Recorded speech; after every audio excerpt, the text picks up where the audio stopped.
평양 기생을 만나러 간 대군. 세조 제위 시절 평양에 명옥이라는 유명한 기생이 있었답니다. 미색이 많기로 유명한 평양에서도 둘째가라면 서러워할 만큼 아름다운 데다 가문은 물론이고 시문 서화에도 뛰어나 그녀를 한 번 본 남자들은 하나같이 넋을 잃고 말았지요. 소문을 듣고 온 남자들이 명옥을 한번 취해보고자 안달이었으나 명옥은 그 명성에 걸맞게 아무나 만나주지 않았답니다. 그녀는 최소한 자신과 시문서화를 겨룰 만한 실력을 갖춘 양반 정도는 되어야 겨우 자리를 같이 하였지요. 이런 명옥의 소문은 멀리 한양에까지 퍼져 당대 제1의 풍류 남아 안평대군의 귀에까지 들어갔답니다. 평양에 그런 기생이 있단 말이지. 그렇다면 내가 안 볼 수 없지.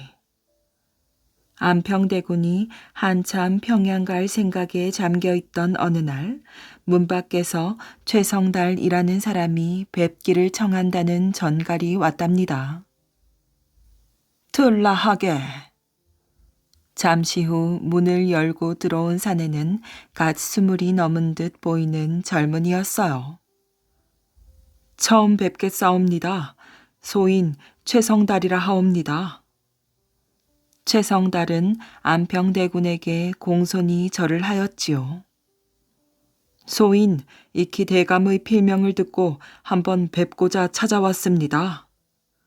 그런가? 잘 왔네. 우리 글이나 지으며 사귀어 보세. 안평대군은 문갑에서 지필목을 꺼내 먼저 글을 썼어요. 자, 자네도 한번 써보시게.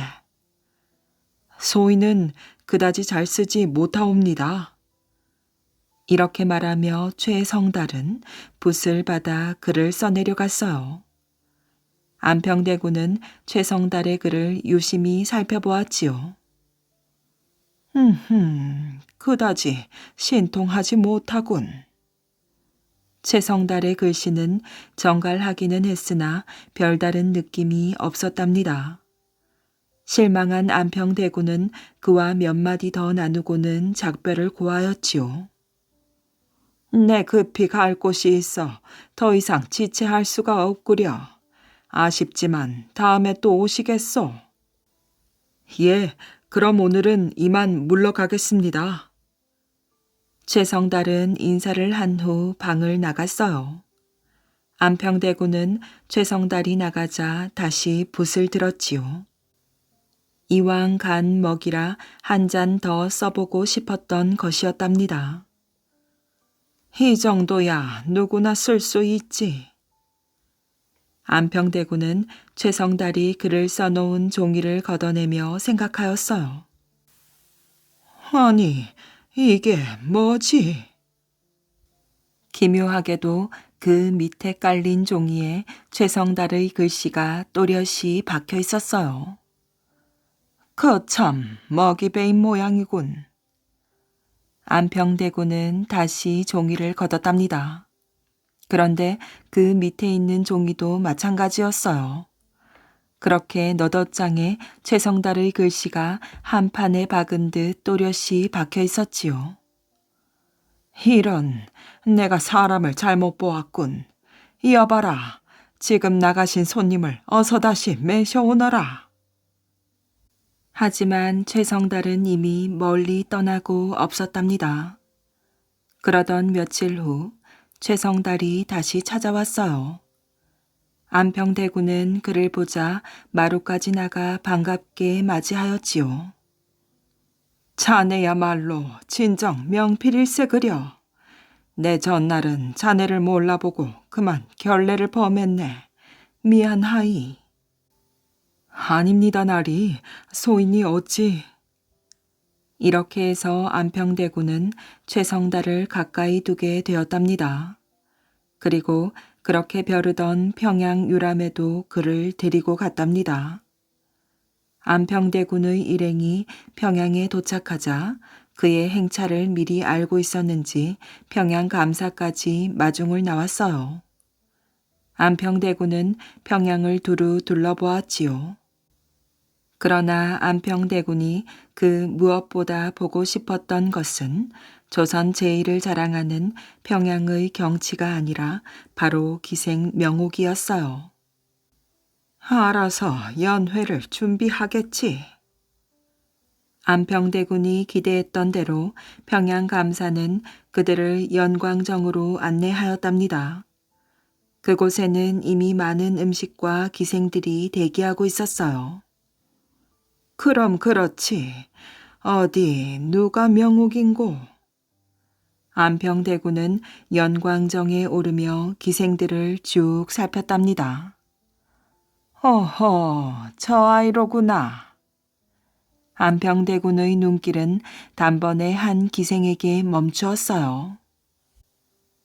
역시 듣던 대로다. 내 여기까지 온 보람이 있구나. 안평대군은 흡족한 마음에 저절로 입이 벌어졌답니다. 기분이 좋아진 안평대군이 마음껏 풍류를 즐기니 연회는 점점 재미를 더해갔어요. 기생들은 모두 그런 안평대군을 흠모의 눈길로 바라보았지요. 하지만 정작 안평대군이 마음을 두고 있는 명옥이만은 웃는 듯 마는 듯한 표정을 지으며 가만히 앉아 있었답니다. 안평대군은 명옥이 자신에게 눈길 한번 주지 않자 초조하였어요. 그때 최성달이 연광정에 올랐답니다. 안평대군은 최성달을 이끌어 자신의 옆자리에 앉혔어요.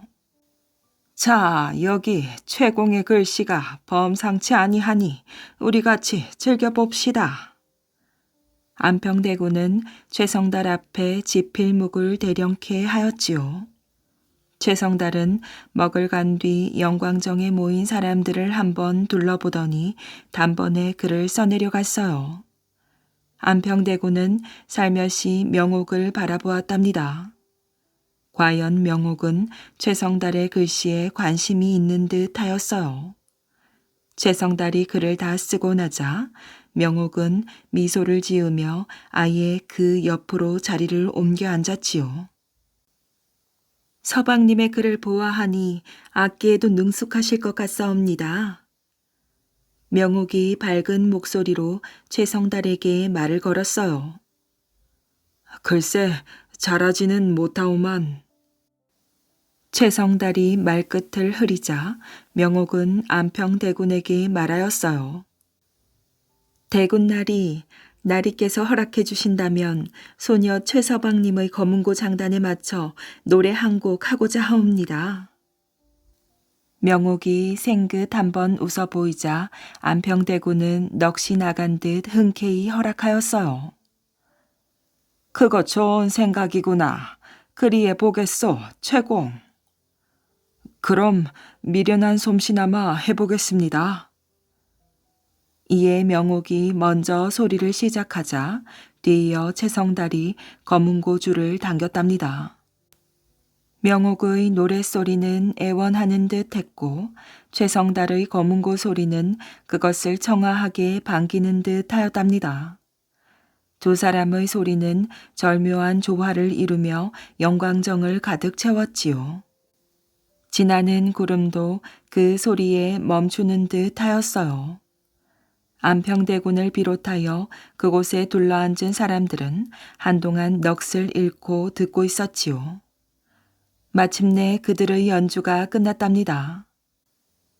대군날이 제가 이렇게 절경을 자랑하는 평양을 구경하고 영광정까지 와서 실컷 놀아보았으니 제가 원하는 바를 다 이루었습니다. 모두 나리의 은혜 덕임을 평생 잊지 않겠사옵니다. 다만 제 갈 길이 바빠 한양으로 돌아가실 때는 모시고 갈 수 없으니 예서 먼저 물러남을 용서해 주시옵소서. 최성달은 안평대군에게 절하더니 돌연 영광정을 내려가 뒤도 안 돌아보고 저만치 사라지는 것이었어요. 최성달의 뒷모습을 보는 명옥의 기색이 좋지 않더니 그녀는 황급히 안평대군에게 말하였지요. 소녀, 일전에 알았던 병이 아직 낫지 않았는지라 지금 다시 통증이 오니 더 이상 참을 수 없어 아뢰옵니다. 황공하오나 소녀 먼저 물러남을 용서하옵소서. 명옥은 안평대군이 뭐라 말하기도 전에 일어나 영광정을 내려가 치맛자락을 쥐고 최성달의 뒤를 쫓아갔답니다. 이에 안평대군은 기가 막혔지만 어쩌지 못하고 그저 명옥의 뒷모습만 노려볼 뿐이었어요. 명옥을 한번 보고자 한양에서 여기까지 왔는데 정작 명옥이 조선 제1의 명필이자 호방한 풍류를 자랑하는 자신은 거들떠 보지도 않고 자기가 데려온 최성달에게 빠져 그를 따라가니 안평대군의 체면이 말이 아니었답니다. 안평대군은 노기로 얼굴을 붉힌 채 앉아 있었어요. 아니, 저 아이가... 갑자기 사람들이 소리쳤어요. 사람들이 가리키는 곳을 보니 부병루 아래 절벽으로 꽃 같은 것이 떨어지고 있었답니다. 사연인즉 명옥이 정신없이 최성달을 쫓아갔으나 부병루에 이르러 최성달이 홀연히 사라진 것이었어요. 명옥은 최성달을 찾아 헤맸으나 결국 발자국조차 찾지 못하자 그만 절벽 아래로 뛰어내려 세상을 버린 것이었답니다. 안평대군은 명옥과 최성달의 인연을 괴이하게 생각하며 고개를 흔들었어요.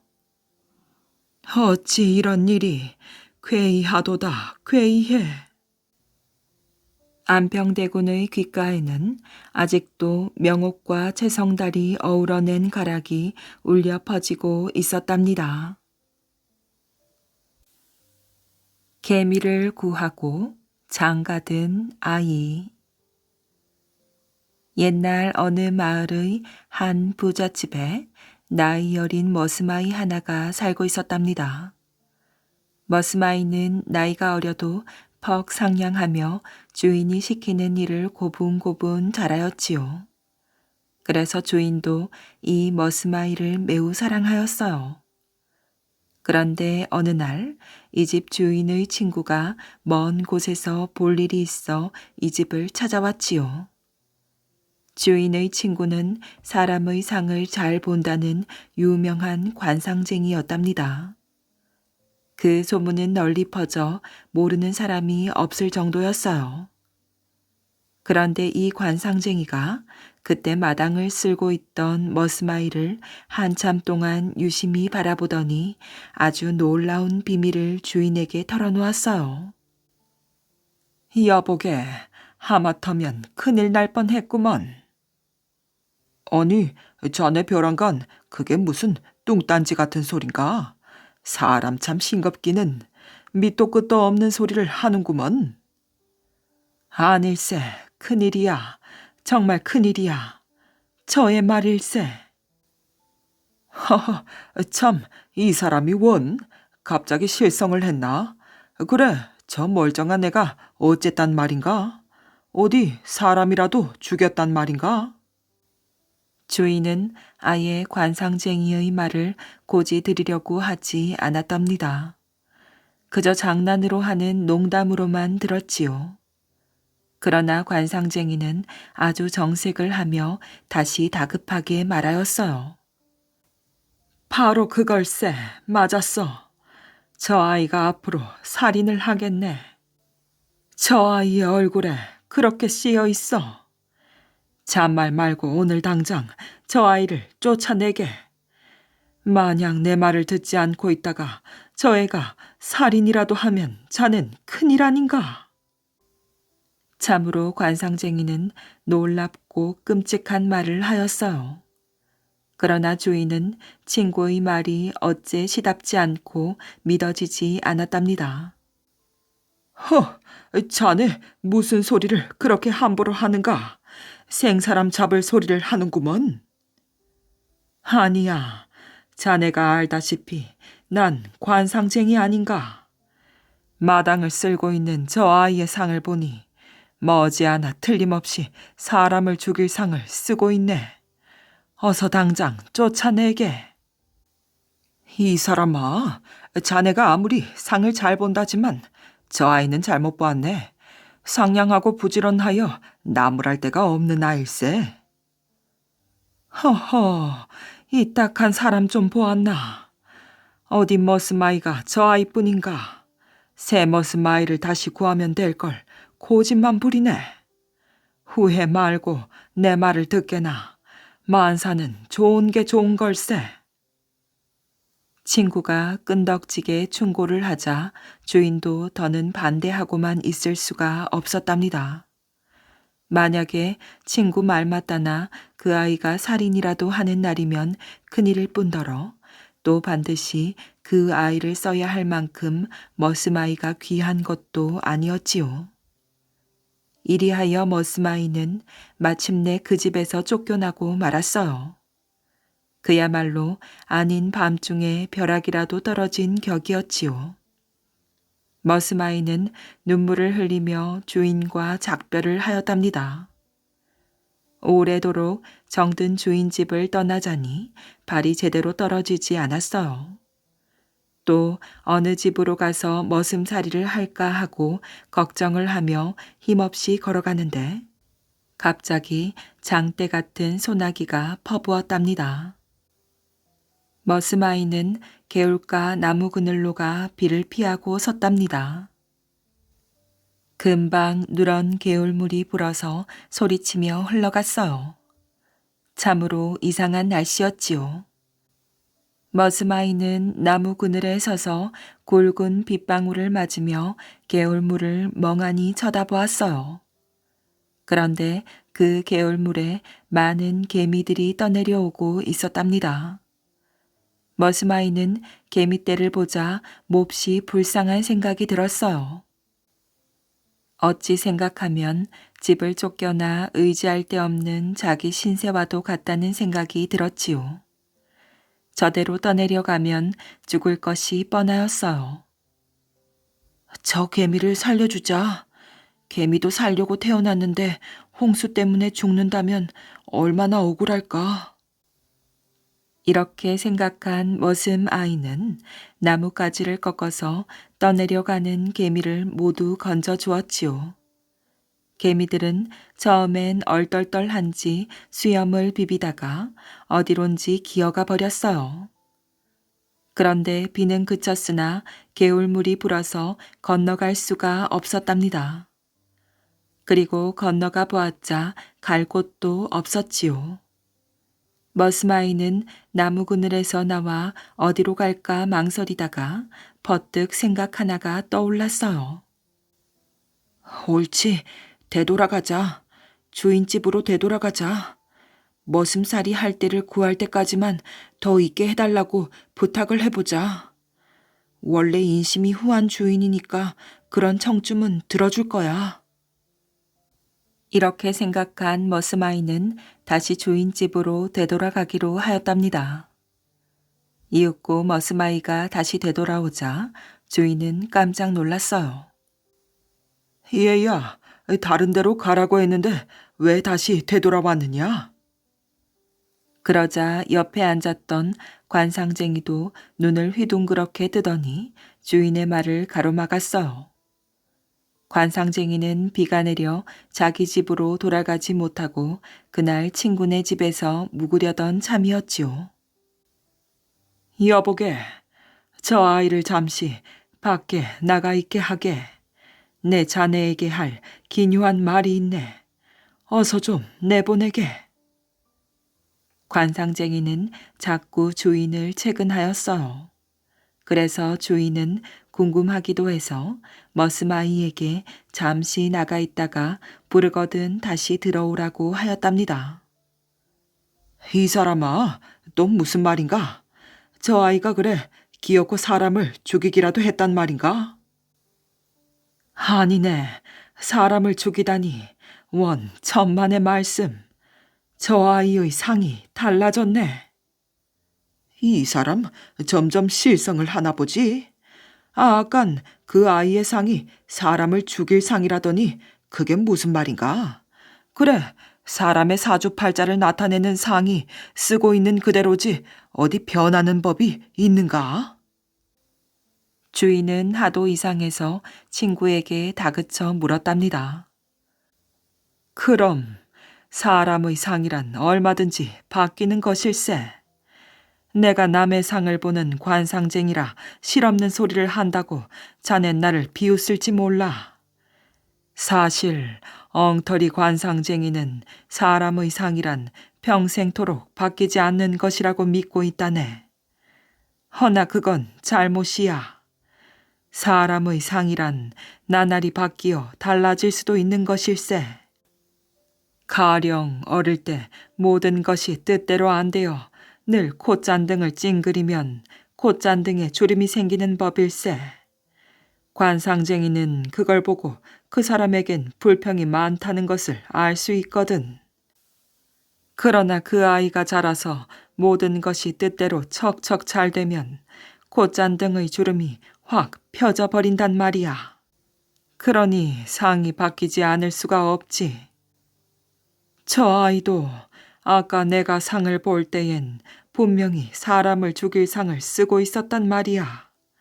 그런데 지금 저 아이의 얼굴을 보니 아까의 그 살기는 어디론지 말끔히 사라지고 오히려 높은 벼슬을 할 상을 쓰고 있단 말이야. 예끼 사람, 자네 농담이 심하군 그래. 도무지 믿어지지 않네. 자네 여러 말 말고 저 아이에게 공부를 시켜 자네 사위로 삼게나. 자네에겐 딸이 있지 않은가? 이 사람 점점 한술 더 뜨네. 우리 농담 그만두세. 그러자 관상쟁이는 한참 시무룩하게 앉아있다가 또 엉뚱한 소리를 하였답니다. 자네가 사위로 안 삼겠다면 내가 저 아이를 데리고 가서 사위로 삼겠네. 친구가 이렇게까지 나오자 주인도 그제야 농담이 아니구나 하고 친구의 말을 믿게 되었어요. 자네 아무튼 그 아이를 좀 불러주게. 네, 물어볼 말이 있네. 이리하여 주인은 다시 머스마이를 불렀답니다. 머스마이가 방으로 들어오자 관상쟁이는 다시 그 얼굴을 뚫어지게 살펴보더니 이렇게 물었지요.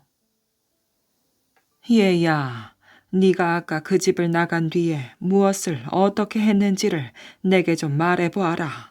틀림없이 네가 무슨 착한 일을 한 게 분명하구나. 대감마님, 소인이 착한 일 한 것이라고는 아무것도 없습니다. 아니다. 틀림없이 있을 것이야. 집을 나간 뒤에 한 너의 행동을 다시 생각해보아라. 그러자 한참 동안 생각하고 있던 머스마이가 다시 입을 열었어요. 대감마님, 물에 떠내려가는 개미를 건져준 일이 있기는 합니다만 어디 그런 걸 착한 일이라고 하겠습니까? 이 소리를 듣자 관상쟁이는 무릎을 탁 쳤답니다. 그러고는 주인을 보고 아주 자신만만한 소리를 하였지요. 그것 보게나 내 말이 틀림없지 않은가. 이 아이는 그 개미를 건져줌으로써 본래 제가 쓰고 있던 살기를 다 풀어버린 셈일세. 그러니 아까와는 상이 다를 수밖에. 그리고 얘야, 개미를 참으로 잘 구해주었다. 비록 작은 벌레지만 목숨을 구해주었는데 얼마나 착한 일을 한 것이냐. 착하고 말고. 이리하여 머스마이는 그 집에서 다시 살게 되었답니다. 그리고 그날부터 글을 배우고 마침내는 주인 딸과 결혼을 하였지요. 또 과거를 보아 벼슬도 하여 그 뒤 잘 살았답니다. 부잣집 마당을 쓸어 놓은 박서방. 옛날 어느 마을에 박씨 성을 가진 농부가 살았답니다. 마을 사람들은 그를 박서방이라고 불렀지요. 어느 날 박서방의 아내가 말하였어요. 어쩌면 좋지요. 양식이 다 떨어졌어요. 집에는 양식을 살 돈도 한 푼 없는데. 너무 걱정하지 말아요. 사람이 죽으라는 법은 없으니까. 박서방은 아내를 안심시키고 그날 저녁 일찍 잠자리에 들었답니다. 다음날 꼭두새벽에 일어난 박서방은 비를 들고 집을 나섰어요. 박서방이 찾아간 곳은 마을에서 가장 잘 사는 김진사 댁이었지요. 박서방은 김진사 댁 대문 앞을 깨끗이 쓸어 놓았어요. 그리고 그 집 하인이 일어나 대문을 열자 집안 마당도 말끔히 쓸어 놓았지요. 박서방이 집으로 돌아간 뒤 김진사가 잠에서 깨어났어요. 사랑채에서 나온 김진사는 마당에 빗자국이 선명한 것을 보고 하인을 불러 물었답니다. 네 집 빗자국이냐? 예, 박서방네 빗자국입니다. 박서방 집에 양식이 떨어졌구나. 이렇게 생각한 김진사는 하인에게 명하였어요. 너는 박서방 집에 쌀 한 자루를 갖다 주어라. 이리하여 박서방은 김진사가 보내준 쌀로 끼니를 이어갈 수 있었답니다. 이처럼 옛날에는 가난한 집에서 양식이 떨어지면 새벽에 부잣집 마당을 말끔히 쓸어 놓았어요. 그러면 부잣집 주인은 그 집에 양식이 떨어졌다는 뜻으로 받아들이고 하인을 시켜 양식을 보내주었지요. 이것은 어느 곳에서나 전통적으로 행해지던 부잣집의 아름다운 풍습이었답니다. 보릿고개 때는 양식이 떨어진 가난한 집 여인들이 산나물을 뜯어 부잣집 마당에 갖다 놓기도 하였지요. 그러면 부잣집 마님은 그에 대한 보답으로 곡식, 장류, 소금 등을 가난한 집에 보내주었다고 한답니다. 깨달음을 준 늙은 농부의 말. 신라 원성왕 때의 유명한 고승인 연회법사는 세상사 모두와 일체 인연을 끊고 영치사 남자에 숨어 오로지 불법을 공부하고 수도 정진하는 데에만 온 힘을 쏟았어요. 그러나 초야에 묻힌 옥일수록 그 빛이 더욱 영롱하고 진흙에 피는 연꽃일수록 그 자태가 더욱 아름답다고 했듯이 비록 연해법사가 영취산에 깊숙이 은둔하고 있다고 해도 그 덕망은 세인들의 입을 통해 날로 높아져만 갔답니다. 마침 나라의 국사 자리가 비어 마땅한 임무를 물색하고 있던 원성왕은 연해법사의 소문을 듣고는 연해법사를 국사로 삼으려고 신하를 보내었지요. 자신을 국사에 제수한다는 어명을 받든 신하가 온다는 말을 들은 연해법사는 서둘러 영취산을 떠났답니다. 일생을 수도에 정진하면서 부처님의 말씀을 쫓는 것만으로도 한평생이 부족하거늘 그깟 국사가 되어 무엇하나. 그렇게 생각한 연해법사는 등에 맨 바랑 하나를 벗삼아 쉬엄쉬엄 발걸음을 옮겼지요. 오래도록 영취산에 숨어만 지냈으니 이참에 세상 돌아가는 일을 구경하는 것도 그리 나쁠 것 같지만은 않았어요. 이 마을 저 마을 돌아다니며 동가식서 가숙하던 연해법사가 문수암이라는 어느 작은 고갯마루에 이르러 땀도 식힐 겸 잠시 쉬어가려고 길가의 바위에 앉아 있을 때였어요. 밭일을 끝내고 소를 몰고 지나가던 늙은 농부가 불쑥 연해법사를 향해 말하였지요. 이름을 팔려거든 제대로 팔아야지. 그렇게 도망을 가서 이름값을 올릴 것은 또 무언가. 연애법사는 농부의 말이 처음에는 무슨 뜻인지 몰라 자기 외에 또 누가 있나 싶어 주위를 둘러보았어요. 이름값 올리려고 도망치는 네가 여기 자네 말고 또 누가 있나? 농부가 아무렇지도 않게 그렇게 말하며 지나치려 하자 연애법사는 그제야 그 말이 자기에게 한 말이었음을 깨닫고는 농부를 불러 세웠어요. 여보시오, 초면에 무슨 말을 그리하오? 연애법사가 말을 걸어오자 농부는 걸음을 멈추더니 이렇게 대꾸하였어요. 이름을 파는 것도 장사라면 장사일 텐데 장사를 하려면 똑바로 해야지. 그렇게 도망을 쳐서 값을 올릴 게 또 무엇이란 말이오? 연애법사는 기가 막혔지요. 이름을 팔다니 누가 이름을 판다는 것이오? 농부는 연애법사를 쳐다보지도 않고 말하였어요.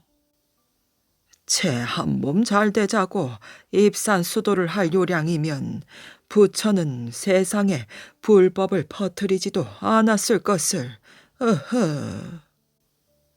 연애법사가 뭐라 미처 말할 기회를 주지도 않고 농부는 그 말을 끝으로 소를 몰고 제 갈 길을 가버렸어요. 그 말을 들은 연애법사는 속에서 치솟아 오르는 화를 주체하지 못해 끙끙거렸지요. 세상에 부귀공명이 싫어 도망가는 나에게 저런 시골 농부가 무엇을 안다고 수작을 부린단 말인가. 이름을 팔 것이면 국사가 되어 한 세상 잘 먹고 편히 살다 가면 될 것을 내 그것을 피해 이리 종종 걸음을 치는 것인데. 연애법사는 바위에서 일어나 화풀이를 하듯 장삼 자락을 툭툭 털고 다시 길을 떠났어요. 그날 저녁 해질 무렵이 되어서야 근처 작은 절에 당도한 연애법사는 자신의 신분을 숨기고 하룻밤 묵어갈 것을 청하였지요. 한눈에 보기에도 연애법사가 보통 인물이 아니라는 것을 눈치챈 절의 주지는 지극정성으로 연애법사를 대접하고 저녁 공양이 끝난 후에는 손수 차를 끓여 내왔어요. 그리하여 두 사람 사이에는 자연스레 이런저런 이야기가 오가게 되었는데 주지가 문득 연애법사에게 이렇게 물었답니다. 이곳에 오실 때 혹 문수암이라는 곳을 지나치지 않으셨습니까?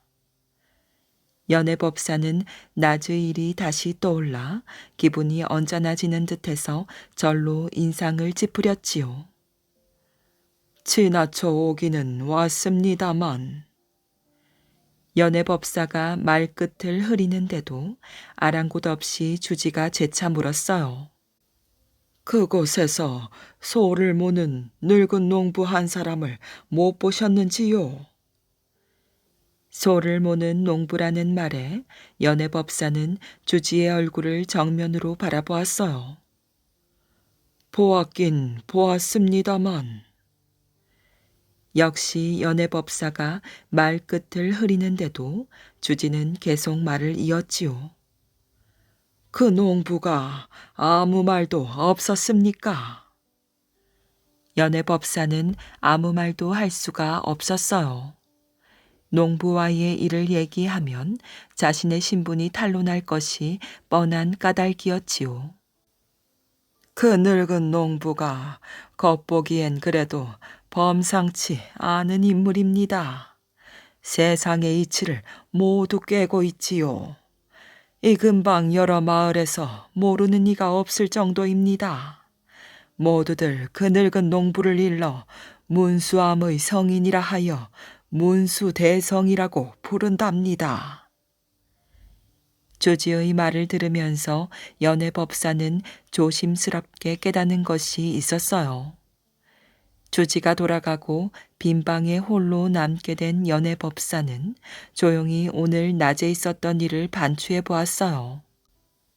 밝히지 않았는데도 첫눈에 자기의 신분을 알아본 것과 얘기하지 않았는데도 먼 길을 떠나게 되었는지를 단박에 알아맞춘 것만 보더라도 조지의 말이 틀린 것만은 아닌 것 같았지요. 그렇다면 이름을 판다는 건 무슨 뜻일까요? 연애법사는 가부좌를 틀고 앉아 깊은 삼매경에 빠져들었어요. 그리고 농부의 말을 화두로 삼아 그 속뜻을 이해하고자 애썼답니다.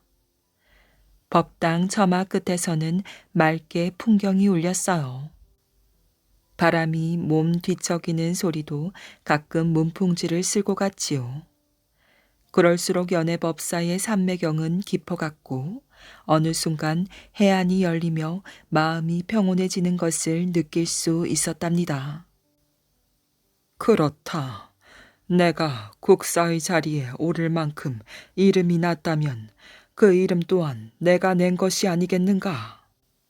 그리고 그 이름을 피해 도망을 치는 것은 그 이름을 더욱 고매하게 하기 위함이 아니겠는가? 나는 너무나 자신만을 위해 불법을 공부해 온 것이다. 내가 국사의 자리를 마다하고 영치산을 떠난 것도 결국은 중생들을 구제하는데 힘을 쏟는 것이 아니라 오로지 나 자신만을 위한 수도와 정진에만 그 목적이 있었기 때문이다. 부처님은 일체 중생을 위해 스스로를 버리셨다.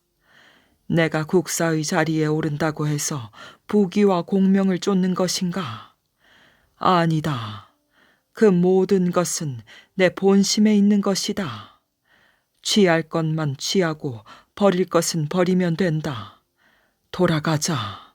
돌아가자. 연회법사는 바랑을 메고 밖으로 나왔어요.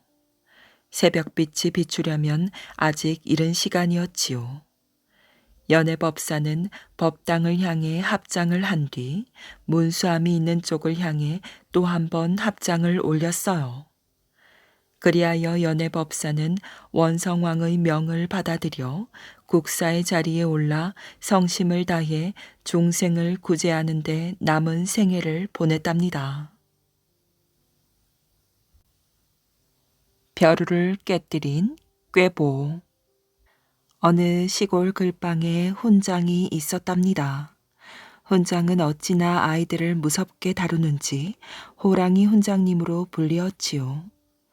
어느 날 훈장은 이웃 마을에 볼 일이 있어 잠시 외출을 하게 되었어요.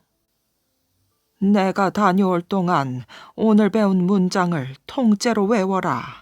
외우지 못한 사람은 총알이를 맞을 줄 알거라. 훈장은 아이들에게 단단히 주의를 주고는 글방을 나섰답니다. 아이들은 책을 펼쳐놓고 소리내어 읽기 시작하였어요. 수십 번 되풀이해 읽어 문장을 외우느라 저마다 바빴지요.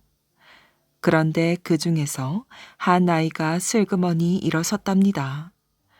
꾀가 많아 꾀보라 불리는 아이였어요. 그 아이는 벽장 앞으로 가더니 벽장 문을 열었답니다. 아이들이 놀라서 소리쳤어요. 그 안에 있는 물건에 손대면 안 돼. 호랑이 훈장님한테 야단 맞는단 말이야. 그러나 꾀보는 들은 척도 안 하고 벽장에서 단지 하나를 꺼내었지요. 그 단지에는 훈장이 이따금 떠먹는 꿀이 담겨 있었어요. 꾀보가 단지 뚜껑을 열고 꿀을 떠먹으려고 하자 한 아이가 말하였지요. 안 돼. 호랑이 훈장님이 어린아이가 먹으면 죽는다고 하셨단 말이야. 너는 그 말을 믿니? 어린아이가 먹으면 죽는 것을 어른이 왜 먹겠니? 호랑이 훈장님은 이것을 드셔도 늘 멀쩡하셨잖아. 꾀보는 꿀을 한 숟가락 떠먹고는 아이들에게 말하였어요. 너희들도 먹어봐. 아주 달고 맛있어. 아이들은 꿀을 나누어 먹었지요. 단지는 금세 바닥을 보였답니다. 꾀보는 훈장이 가장 아끼는 벼루를 깨뜨리고는 바닥에 누우며 말하였어요. 너희들도 같이 누워 죽은 척하는 거야. 뒷일은 내가 알아서 할게. 아이들은 꾀보가 시키는 대로 바닥에 누웠답니다. 얼마 뒤 글방으로 돌아온 훈장은 화가 나서 소리쳤어요. 공부는 하지 않고 뭐 하는 짓들이냐? 맙소사, 내가 아끼는 벼를 깨뜨리다니. 그때 꾀보가 신음소리를 내며 말하였지요. 훈장님, 죄송합니다. 장난치며 놀다가 벼루를 깨뜨렸어요. 너무 큰 죄를 지어 다 같이 죽으려고 벽장 속에 있는 것을 꺼내 먹었어요. 훈장은 기가 막혀 할 말을 잃었답니다. 살수대첩 성공을 도운 7명의 스님. 수나라 임금 양제가 군사를 일으켜 사방을 두루치니 북으로 돌궐이 항복하고 남으로 안남이 머리를 조아렸으며 서로는 서역 30여 나라가 조공을 바치었어요. 그런데 오직 동쪽의 고구려만은 그 기세가 강대하여 오히려 수나라를 비웃고 있었지요. 그래서 화가 난 수 양제는 여러 신하들이 만류하는데도 이를 듣지 않고 기어이 고구려를 치고자 하여 우문술, 우중문 등 장수들과 함께 군사 200만을 거느리고 압록강에 이르렀어요. 이때 고구려의 영양왕은 명장 을지문덕으로 하여금 수나라 군사를 맡게 하였지요.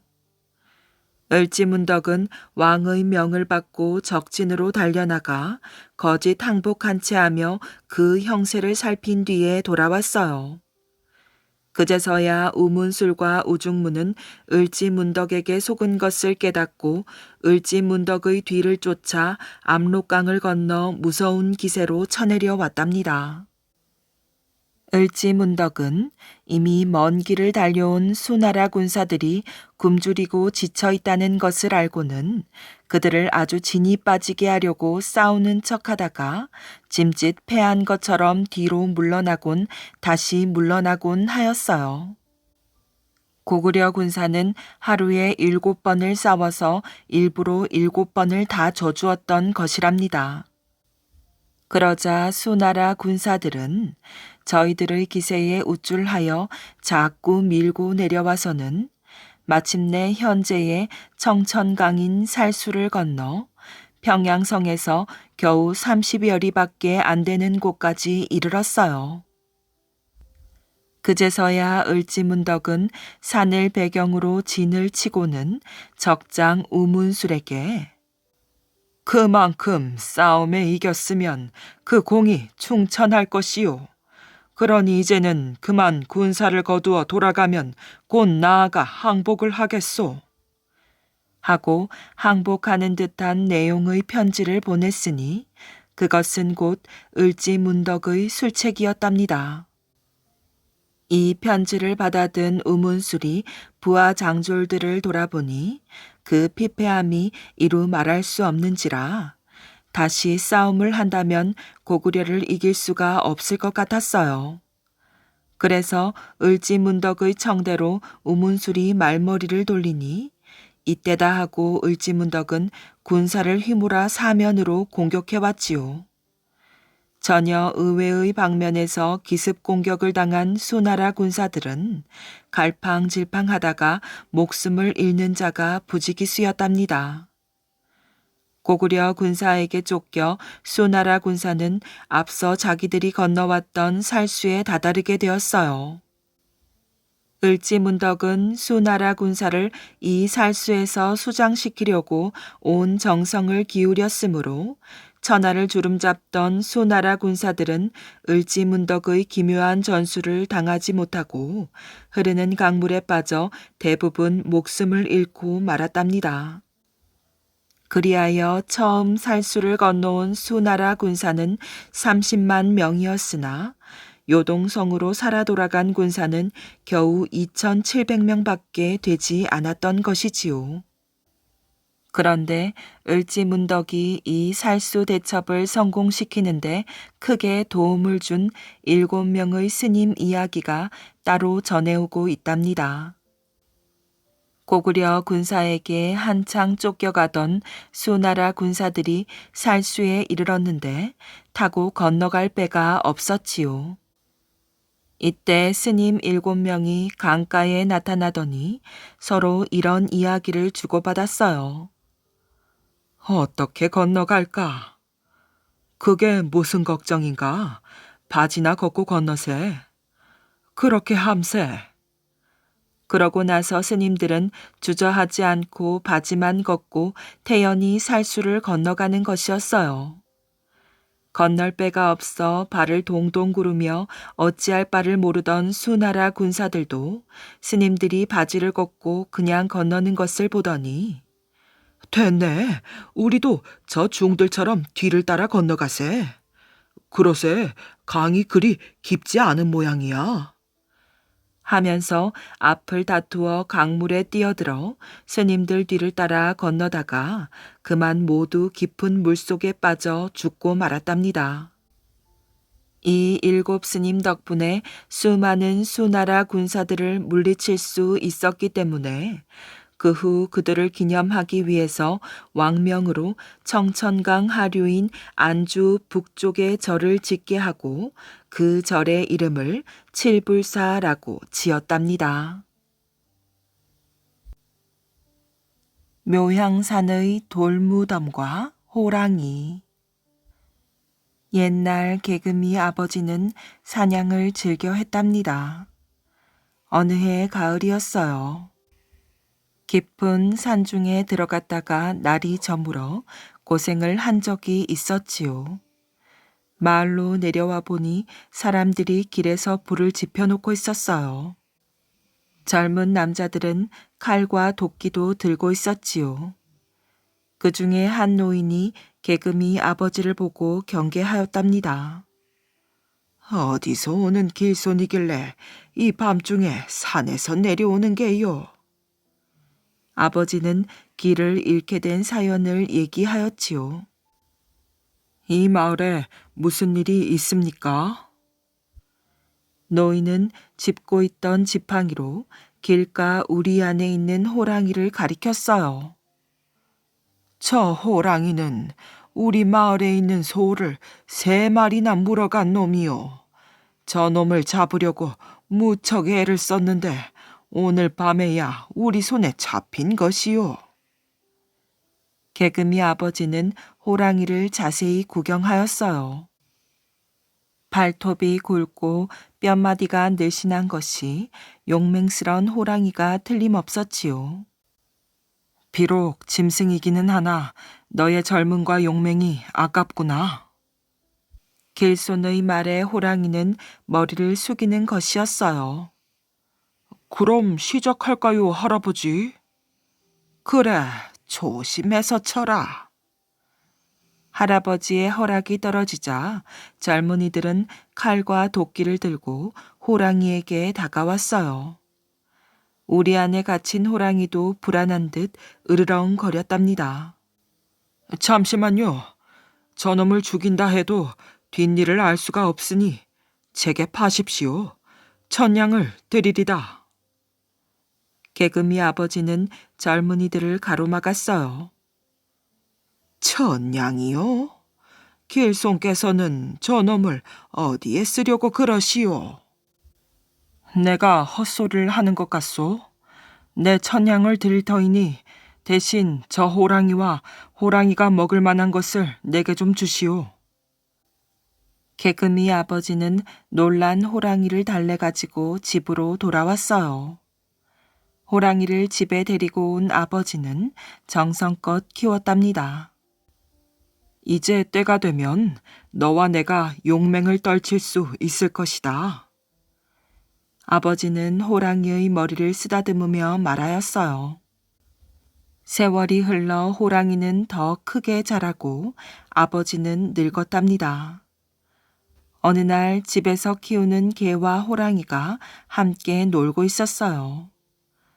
이를 본 개금이 아버지는 깊은 생각에 잠겼답니다. 여러 날 생각하던 아버지는 호랑이를 불러놓고 머리를 쓰다듬었어요. 나도 늙고 너는 개와 함께 놀게 되었구나. 헤어지기는 아쉽지만 너는 산중의 왕이니 위험을 잃지 말고 살아라. 아버지의 음성은 다른 날보다 기운이 없어 보였어요. 아버지는 호랑이를 산으로 돌려보내려고 하였지요. 묘향산은 웅장하고 수려하여 너의 용맹과 슬기를 키우기에 좋은 곳이다. 호랑이도 헤어지는 것을 알았는지 꼬리를 흔들며 머뭇거렸어요. 이 산은 백성들의 슬기와 긍지가 있는 곳이니 사람들에게 해를 끼치는 일이 없도록 하거라. 아버지는 호랑이에게 다시 한번 주의를 주었답니다. 호랑이는 눈물을 뚝뚝 흘렸지요. 그동안 정이 들었는지 대문 밖으로 걸음을 떼지 못하였어요. 호랑이는 가려다가도 다시 돌아와 아버지의 품에 와서 안겼답니다. 아버지는 어렵게 호랑이를 산으로 돌려보내고 말았어요. 몇 년 후 아버지는 시름시름 앓다가 세상을 떠났지요. 갑자기 먼 산에서 어흥 하는 소리가 들렸답니다. 그 소리는 산이 무너지는 듯한 소리였어요. 발인 날 상여 앞으로 호랑이가 달려와 머리를 숙이며 울었답니다. 그제야 사람들은 아버지와의 일을 알게 되었어요. 비록 산짐승이기는 하나 예정을 생각하고 저리 왔으니. 그러게 말이오. 사람보다 낫군 그래. 사람들은 호랑이를 측은하게 생각하였어요. 이윽고 머리를 든 호랑이는 상여의 앞끈을 물고 길을 인도하였지요. 상여가 어찌나 가볍고 빠른지 상여꾼들이 매달리다시피 하였답니다. 산을 넘고 강을 건너다가 문득 멈추어 섰어요. 눈 아래로 안개에 쌓인 묘향산의 형제봉이 보였답니다. 아니, 우리가 어떻게 여기까지 올라왔지? 사람들은 서로를 쳐다보며 신기해 하였어요. 그러는 사이 호랑이는 발로 땅을 파기 시작하였지요. 상여꾼들도 그 자리가 몇 자리인 줄 알고 그곳에 묘를 만들었어요. 그 후 오랜 세월이 흘렀답니다. 언제부터인가 그 자리에 돌이 쌓이기 시작하였어요. 분명히 호랑이가 쌓아놓은 것일 게야. 묘향산 형제봉에 오르는 사람마다 고개를 끄덕였어요. 형제봉에 생긴 하나의 돌무덤은 그때 만들어진 것이었어요. 호랑이는 산 입구에서 한식, 단오, 추석에 무덤을 찾아오는 사람들에게 길을 인도하였답니다. 뿐만 아니라 약초캐로 오는 사람들이나 산을 구경 오는 사람들을 안전하게 지켜주었지요. 그때부터 묘향산에서 호랑이를 보았다는 사람은 있었으나 호랑이로부터 피해를 입었다는 이야기는 없었다고 한답니다. 태조 임금이 근심을 잊은 고개. 고려를 멸망시키고 조선을 세운 사람은 태조 이성계랍니다. 태조는 한양을 조선의 도읍지로 정하고 궁궐과 종묘사직, 관할을 지었지요. 그리고 북악산, 인왕산, 남산, 낙산을 잇는 성도 쌓았어요. 태조는 나라의 기초를 세웠다고 생각하니 흐뭇하기만 하였답니다. 이제 되었어. 나라의 기초를 세웠으니 내 후손들이 이 나라를 잘 다스려 주겠지. 그러나 태조는 이내 고개를 저었답니다. 아니야, 아니야. 아직 내가 죽어서 묻힐 맷자리를 찾지 못하였지 않은가. 그런데 어찌 후손이 잘 되기를 바라는가. 태조는 풍수지리에 관심이 많았답니다. 성을 쌓고 사대문을 낼 때 남쪽에 있는 관악산에 불기운이 있다고 하자 그것을 막을 비책으로 산 위와 남대문 앞에 연못을 팠답니다. 또한 불기운을 막으려면 남대문이 늘 깨어 있어야 한다며 숭례문이라고 쓴 현판을 세로로 달았답니다. 당시의 사람들은 후손들이 복을 받고 잘 되려면 조상의 맷자리를 잘 써야 한다고 믿었지요. 그래서 용하다는 직관들을 불러 명당 자리를 찾게 하였어요. 나도 이제 죽을 날이 얼마 남지 않았어. 후손들을 위해서라면 내가 묻힐 좋은 맷자리를 구해야 해. 안 그러면 어렵게 세운 이 나라와 왕가가 번창하지 못하고 무너질 수도 있어. 태조는 이런 생각을 하니 초조하고 근심스러웠어요. 그래서 곧 용하다는 쥐관들을 불러 자신이 묻힐 명당 자리를 찾게 하였지요. 직관들은 방방곡곡으로 흩어져 명당 자리를 구하러 돌아다녔답니다. 하지만 여러 달이 지나도 명당 자리를 찾았다는 좋은 소식은 들리지가 않았지요. 아직도 소식이 없는가? 명당 자리를 찾기가 이리도 어렵고 힘들단 말인가? 태조는 답답한 마음에 긴 한숨을 내쉬었어요. 이들만 믿고 더 이상 기다릴 수가 없다. 여봐라, 전국에 있는 직관들은 모두 대궐로 오라는 방을 써붙여라. 태조의 명에 따라 전국에는 이런 내용의 방이 나붙었어요. 풍수지리에 밝은 사람은 모두 대궐로 오라. 나라에서 중요한 일을 맡길 것이다. 풍수지리에 밝아 땅을 볼 줄 아는 쥐관들이 대궐로 모여들었답니다. 태조는 이들을 한자리에 불러놓고 이렇게 말하였어요. 내가 죽어서 묻힐 좋은 맷자리를 구해주시오. 명당 자리를 찾아 내 근심을 덜어주는 사람에게는 큰 상을 내릴 것이오. 대궐 마당을 가득 메운 직관들은 뿔뿔이 흩어졌답니다. 저마다 명당 자리를 찾아 돌아다녔어요. 며칠 뒤부터 대궐로는 명당 자리를 찾았다는 소식이 날아들었지요. 그래서 기쁜 마음에 찾아가 보면 저마다 한두 가지씩 흠이 있었답니다. 결국 아쉬운 마음으로 발길을 돌릴 수밖에 없었지요. 그러던 어느 날이었어요. 지금의 경기도 구르시 쪽으로 떠났던 직관으로부터 연락이 왔답니다. 명당 자리를 찾았다는 것이었어요. 태조는 또 허탕을 칠까봐 이번에는 신하들과 다른 직관들을 그곳으로 보내 알아보게 하였답니다. 전하, 틀림없는 천하제일의 명당입니다. 그게 정말인가? 내 눈으로 직접 봐야겠다. 태조는 신하들과 직관들을 앞세워 경기도 구르시 인창동에 있는 동구릉터를 찾아갔답니다. 직관이 찾았다는 명당 자리는 검암산 밑에 있었지요. 과연 좋구나. 틀림없는 명당이다. 드디어 내가 누울 자리를 찾았구나. 동구릉터를 둘러본 태조는 명당 자리를 확인하고 크게 기뻐하였어요. 일행은 한양으로 돌아오는 길에 고개를 넘게 되었지요. 고갯마루에서 가마를 세우고 쉬는데 저 멀리 동구릉 일대가 내려다 보였답니다. 태조는 만족스러운 얼굴로 중얼거렸어요. 이제야 내 오랜 근심을 잊게 되었구나.